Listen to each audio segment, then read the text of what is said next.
USA Today. Coach Oliver, congratulations on reaching this game. Good luck next week. I've got two questions for Coach Harrell. Can you shed some light on the unfinished business that your program may feel after reaching this game last year and not winning? And if you could shed some light on what the difference is on this team now versus a year ago. The second question involves Coach Prime and what's happened with the pending move to Colorado. How does that factor into your preparations? What has it been like over the past week or so dealing with that excitement versus getting ready for a game? To your first question, it definitely is a great question, and we think about it all the time. And I know Trey as a coach, football player, he understands it. You can go 12-0. At Howard University, I played in '93, was undefeated. When I played a game against Marshall, lost. Never watched that game. It's like that season, it puts so much damper into your soul, because that completion, that last game really is a completion because that's the last time you step on the field for that season. And now you have to go through the off season with that on your mind. So last year really motivated us to get back to this point to where we are because we do have unfinished business. And they did a good job as far as coming out and being very physical and they deserve the win. But now we're 12-0 and we have to understand that, okay, now that season is over. In addition between the SWAC and the MEAC, so we have a SWAC championship game. So much goes into that game. So a lot of emotion goes into that game. For the MEAC, once they win the MEAC, they have about maybe 3 weeks to really unwind and continue to prepare for their next opponent. So it's like for us, we got to go through this roller coaster ride now, win the SWAC championship, but understand we still have a game to complete. And that's what we do every day. Every day, Coach Prime comes in with a word, and that word is focus, and the other word is finish. And that's what we've been thriving on for the past 2 weeks, and we're going to continue to do that. As far as preparation, our guys are doing well. Now, we have a great group of guys that stays focused. Anything that goes outside of the university, it don't bother them. We done been through water crisis, we done been through the pandemic, and these guys continue to thrive. So it's not about the people outside the team. It's about those young men. This is for them. They play for themselves. They play for the university. As long as they show up, in their uniform with that logo on the front of their chest, their name on their back, that's all we care about. Playing Jackson State football.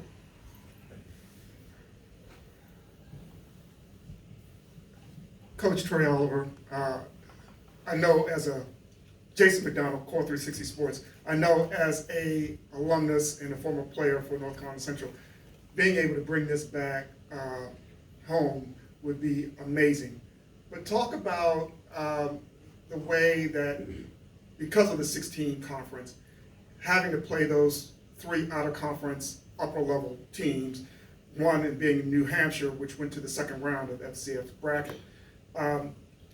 What you found out about your team then, and then also being, the implication of this first ever meeting between the two programs.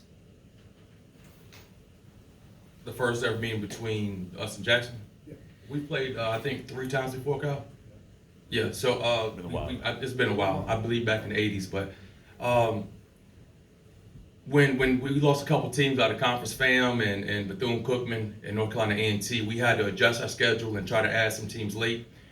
Usually look 4 or 5 years in advance. So we were kind of behind the 8 ball with that. So when we looked out of conference, I really wanted to look at some tough opponents. I think that the MEAC conference is underrated. I don't think we get nearly as much credit as we should. So for us to get the credit, let's go play some folks. Obviously, non-conference, we played North Carolina A&T. When we played them, they were number 1 team in the Big South. We scheduled New Hampshire. When we played them, they were number 1 team in the CAA, ranked in top 25. Played them at their place and beat them. Tennessee Tech, tough trip out to Tennessee, freezing out there. Finished last game of the season against those folks. That was a tough environment. So you have to schedule these tough non-conference games for people outside, your conference to respect you. So I think we're battle tested, and you can't sit back and play a bunch of lower level schools that you're just gonna beat up on, and then people respect you. So For you to get respect, you gotta go out you gotta go knock out the big guy. You can't go out in here and not gonna pick on the little guy. So go smack the big boy and you'll get some respect then.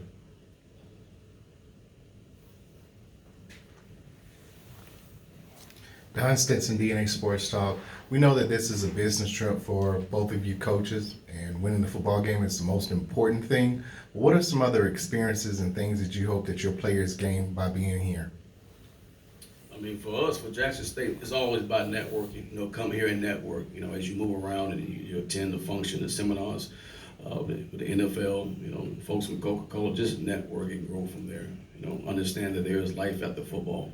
You know, just get more from the experience alone.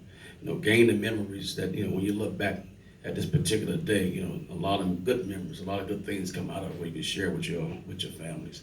So once again, we always try to create that family atmosphere and teach the young men how to be men, you know, how to go about their everyday lives, but just to make sure they understand their next step in life is outside of football and continue to network with the people that's involved with this great event. Yeah, to piggyback off what Coach is saying, yeah, I mean, life after football is huge. We have our Director of Football Operations, Andrea Perry. She leads that initiative for us throughout the year. So weekly, we're always doing things with our guys to try to move them forward off the field. We'll go to the 2 events they have, but like you said, it's a business trip. You know, we'll catch up on all that life after football stuff on Sunday. But our number one focus is going to be on Jackson State University and winning this football game. It's Gary Jones for BMH Sports. This question is for Mr. Trei Oliver. Do you think people underestimate you as a coach? Because I think people fail to realize that you have 20 years experience coaching. Now you're the head coach. And of course, Coach Sanders only have 2 years of coaching. Do you think you can take your talent and come up with some things to win this game against him? That's an interesting question. That's an interesting question. I've been coaching black college for 23 years. 6 conference championships, 3 national championships, and 3 different conferences.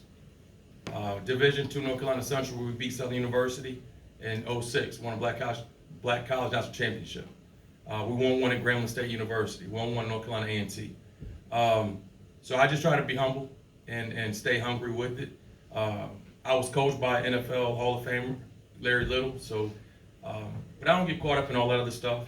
I think that your team is going to take on your personality. So you know, I just try to stay as humble as possible and get these guys focused and worry about the next day. But I don't ever worry about what people underestimate me or whatever case may be. I know who I am. I know I'm a champion. I know I won a whole lot of games. But then I'll be humble and stay hungry. Hey, Allison Mastrangelo with WSB in Atlanta. Thank you both for being here. This one's for Gary. I'm curious, how involved is Deion going to be in practices leading up to the Celebration Bowl? Will he be involved, or is it more you? And do you think maybe this could be an audition for a head coaching job for you maybe in the future? I mean, we're talking about Deion Sanders. He cannot be away. Even when he was going through the things he went through with his leg, it was hard to keep him away. So now he's able to get around, no matter if it's using a mobile device. He's there. He's there every day. Even today, all this week, he's at practice. That's why I'm here filling in for him. He's a hands-on guy. He's a great leader. He would not miss this event. It's very important for him to finish this to the very end. And this is where it goes back to the previous question. Last year really bothered him as far as not completing the Celebration Bowl. So this is very important to him. So he's going to put his all into it. He's an Atlanta guy. He's a very prideful, spiritual guy, and we thrive on that. So to your point, he will be here. He won't miss it for the world. He's going to be very heavily involved. He believe and continue to push this event because he really believes in this event. He knows this is a very important event for not only for Jackson State University but for all HBCU. This really pushes us out there for the whole public. You guys do a great job as far as covering the game and getting information out there. So it's so much that goes into it. But he will be here. Hey, this is Tolly Carr in the back with HBCU Game Day. So I repositioned my camera. Congratulations to both of you guys. Quick question for Coach Oliver.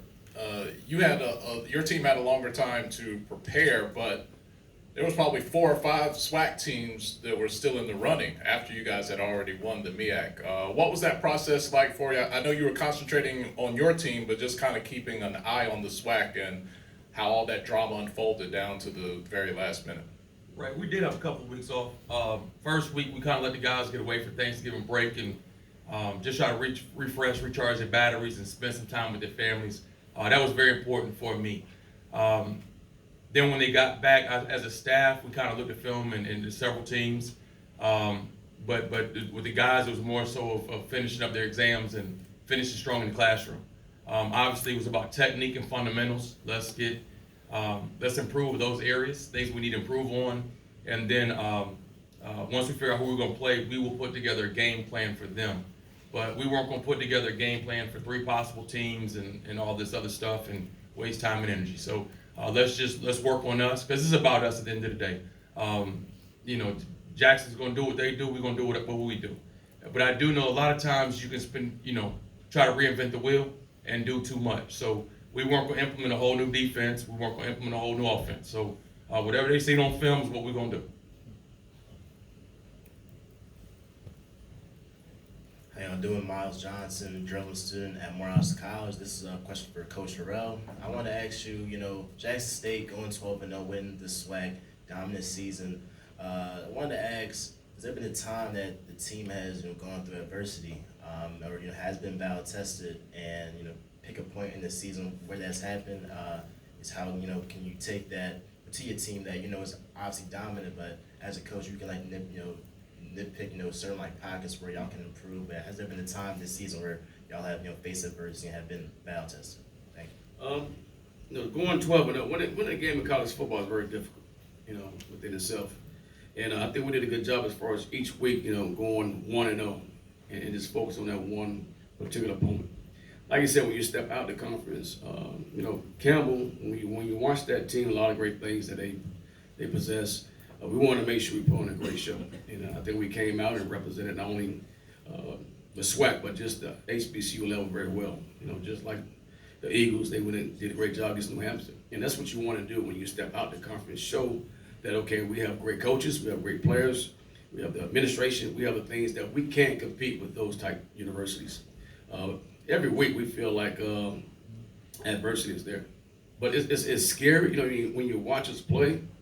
We're undefeated, but I promise you as a coach, and I'm sure Coach Prime shares the same thoughts, we feel like we haven't played our best game yet. FAMU, I think we played our most complete game, offense, defense, special teams, and we showed dominant. Every year, every game, we talk about being dominant. We don't want to compete. We want to be dominant, and that goes in every week, but we feel like we haven't played our best game yet, and I think it's scary when we do put it all together. We'll come out, we'll jump out and go with big scores, and then we'll hit a wall, and then sometimes we just don't do the necessary things that win ball games. Like I was talking about earlier, like third down percentage, they're very well with that. So you want to be masters of situations, and that's what we want to try to make sure we continue to thrive on. But I still think the best is yet to come, and I just pray it shows up next Saturday at 12 o'clock.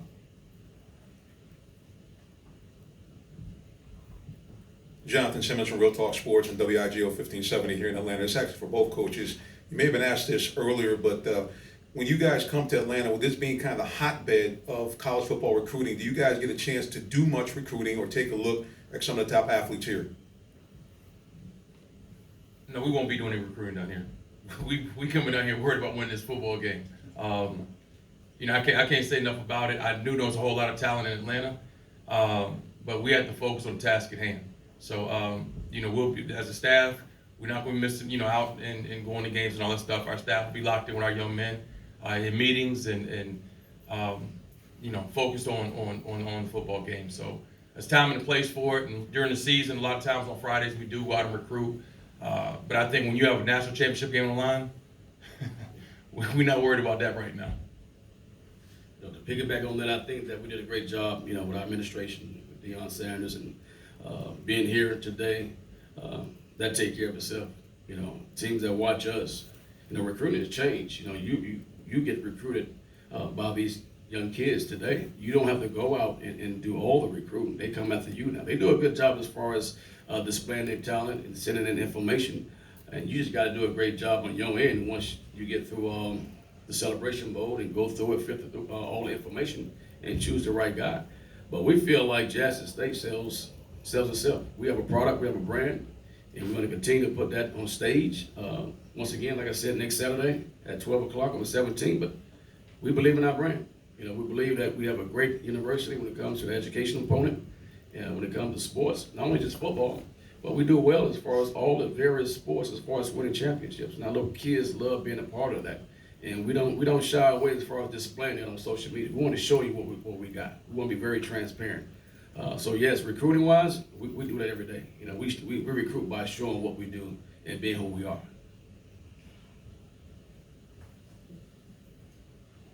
Vicki Jones, VMH Magazine and Sports. I did hear both of you use the same term, focus. But my question is about longevity. I know the game is here, obviously, to be played. From last year to this year, what I've seen is a level of acceleration and intensity when it comes to HBCUs, HBCU athletes. Folks are looking to, like you said, to your point, they're looking forward to get into these schools. There's a collective body of people around the country who have focused their attention on HBCUs, including this Celebration Bowl at this time. As far as longevity, how do you feel the bar that has been raised, if you felt it at all, in 1 year on HBCU schools and athletes impacts what happens going forward? I think I'm going to speak on this 1 year at Jackson State with my experience. I'm an HBCU guy. I love HBCU. I had a chance to earn a business degree from Howard University in '93. I started at Howard University as a coach in 2002. Was a head coach with Skip in 2011. Had the chance to go over to FAU and experience some different things and learn some great things. But it just didn't feel right for me. And I had a chance to come back at Alabama State and get back into the HBCU family. HBCU is different. The culture, the tradition that you get on the grounds, on the campus of all these universities. We always, try to make, we go out, we sell our university. We got so much pride for our university at Howard, Hampton, North Carolina Central, various schools. And we understand that, but all these schools bring great value. And when you talk about the longevity, HBCU has been around for a long time and has been doing a great job as far as educating young black men and women up to this point. And it does a great job as far as giving you an understanding of reality, and I was great, as far as me, my longevity, I wouldn't be here today without Howard University, the things I learned on that campus. But everything has escalated to a whole different level when it comes to social media, things that we're now putting out there, also with the NILs, also with things that goes into recruiting. I think longevity, the biggest part of longevity, I'm sure Trey understand as far as, go back to what he was saying as far as the recruitment. When you recruit the right guy, out of high school, when you develop that guy, that's when longevity comes. When you get that guy on your campus, when you sit before him, you talk to him, you raise him like a man, and every time you go home for Thanksgiving break, summer break, the family, the mom, they see a different person when they come home. That's longevity. That's how you continue to matriculate a young man, a young woman through the curriculum on every campus to make sure they get a degree. The NCAA got so many regulations that's involved, but when it comes to the administration, when it comes to the coaches, when you do a good job as far as bringing on the right person, the right fit, and creating that culture like you just talked about earlier, then HBCU, when it comes to longevity, is always going to be in great hands. And I piggyback on him, what Coach is saying as well. Both of us being products of HBCUs, and it's been great. And a lot of folks are just seeing it now with the social media presence and all that stuff. But from where it's come from, when we were in school, I was at North Carolina Central in 94, 98. And, we only had one outfit, and you might have to share a helmet. And Coach come out off the field, I get his helmet, he get my helmet, and just don't put my mouthpiece in. But, from where it's come, coaches back then weren't making any money, and you're going to have to teach classes and do all this other stuff. But from where it's come, it's night and day. But it's always been a great thing. You can go back to the Heritage Bowl. HBCUs are unbelievable and have been, and it's great now that the whole world can see it, and we have a platform. But the young men, like you're talking about, the guys you bring in, our team GPA is a 3.0, and our Life After Football program sets these young men up to get internships, and the opportunities that you get from coming from HBCU and how you're developed I think is a little bit different. The opportunities and you have to work for it. Things aren't given to you. In financial aid, you got to stand in line. Ain't nobody gonna do this for you. They're gonna develop you and turn you to a man. And I'm sure when Coach got to Howard, he wasn't a man. He is now. But I know all the people at North Carolina Central mean the world to me, and that's why I'm forever indebted to them, because they made me the man I am today. And now I'm just trying to pour into the hearts of the next one and develop these young men I have with my team now. All right, thanks. Thanks to everyone who took part in this. We're going to have time for one-on-ones after we're done, so if any questions were not answered by that time.